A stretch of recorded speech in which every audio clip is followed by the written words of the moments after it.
Okay, now since we have an idea of the ionic and covalent bonds, we can compare some properties between compounds of the two. So generally, ionic bonds are stronger than covalent since there is a complete presence of ions, right? Wherein covalent only shares the electron. So remember, bonds are attractive forces, so presence of charges would mean stronger attractive forces, right? So in state, ionic compounds exist as solid in room temperature, and covalent compounds may exist as solids, liquids, or gas, depending on its intermolecular forces. For melting points and boiling points, of course, stronger bonds would be much more different to break, so it would require higher energy or higher temperature. So for ionic compound has high and covalent compound only has low. Then for electrical conductivity, or they allow the flow of electrons. So ionic compounds can conduct, again, due to the presence of ions, and covalent compounds does not conduct electricity. Then solubility in water, since ionic compounds form ions, so they are soluble in polar compounds such as water, and insoluble yung mga covalent compounds. In reverse, okay, since water is polar and organic solvent is non-polar, so for organic solvent, ionic compounds are insoluble and the covalent compounds are the soluble ones.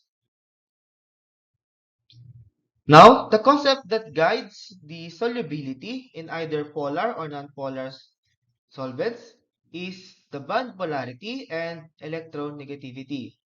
Remember that in a covalent bond, the electrons are only shared, right? But it is stated that the sharing of electrons does not imply equal sharing, okay? So maybe one element could attract the electrons more, okay, instead of the other. There are some covalent bonds in which the other or the electrons are located closer to one atom than the other.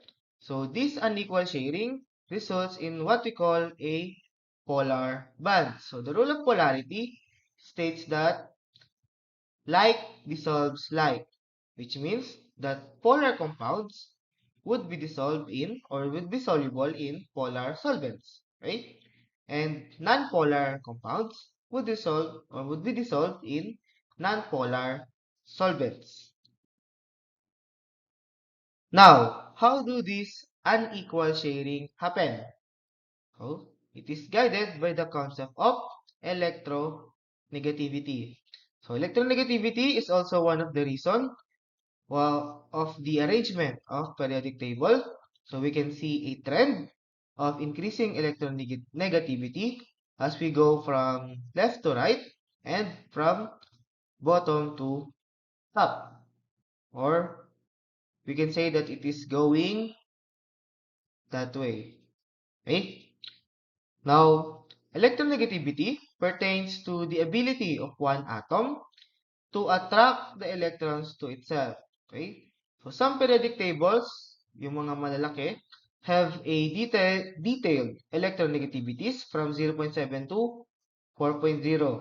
So, these are those numbers. You can see it here. Now, the greater the number, okay, the stronger is the electronegativity. Therefore, the stronger is the attraction of electron towards itself.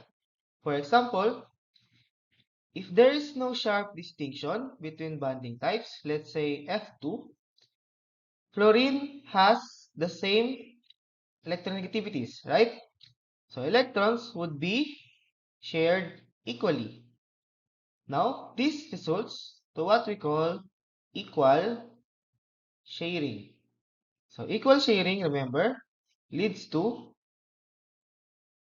non-polar bonds. right? Now, the positive end daw of a pole in a polar band is represented by a partial positive, wherein the negative pole by the partially negative. Now, where do we write this positive and negative?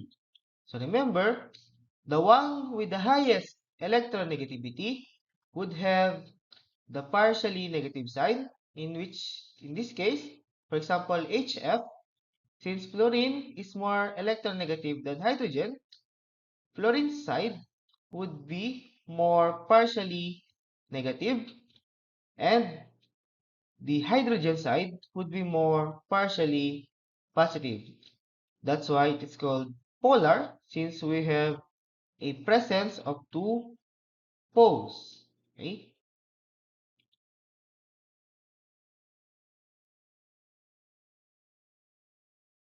Now, to distinguish or to quantify the polarity of bond, we can subtract, okay, the electronegativity values.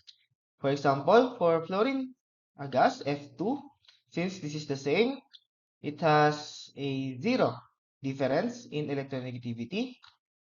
So this zero means it is a nonpolar covalent compound, right? Now for HF, fluorine has a 4.0 electronegativity and hydrogen only has 2.1. There is a very huge difference of 1.9, which states that HF is a polar covalent compound. So now where do we draw the line? Right? When do we say a bond will be polar or nonpolar? So generally, if the change in electronegativity is greater than or equal to zero point 0.5, okay, we report the compound to be polar, right? So anything lower would be nonpolar.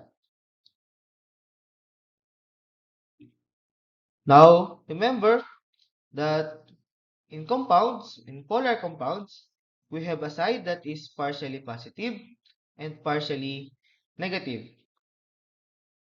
So that's what we call a dipole, since we have a presence of two poles, right? So the difference now in electronegativity leads to polar bond. There is more electron density on fluorine than the hydrogen. And then there are two different ends. The molecule is a dipole.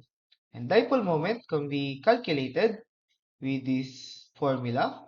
The mu is equal to the q, or the charge of the electron, which is a constant value of 1.6 times 10 to negative 19 coulombs, which is measured in debye, which 1 debye is 3.34 times 10 to negative 30 coulomb meter. Okay, just to recap, remember that ionic bonds forms due to complete transfer of electrons leading to formation of ions, and covalent bonds forms due to either equal or unequal sharing of electrons, and the metallic bonds are bonds formed by metals or metallic atoms.